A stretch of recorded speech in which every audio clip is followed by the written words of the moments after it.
Now I'm going to use the bell of the stethoscope and I'm going to listen to the arteries.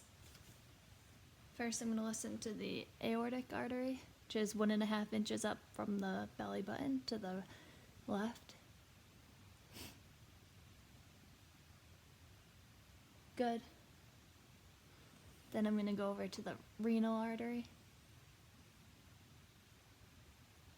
Bilaterally. Great. Down to the iliac artery. Bilaterally. And the femoral artery. Bilaterally. And I didn't hear any bruits in any of the arteries, so that's good.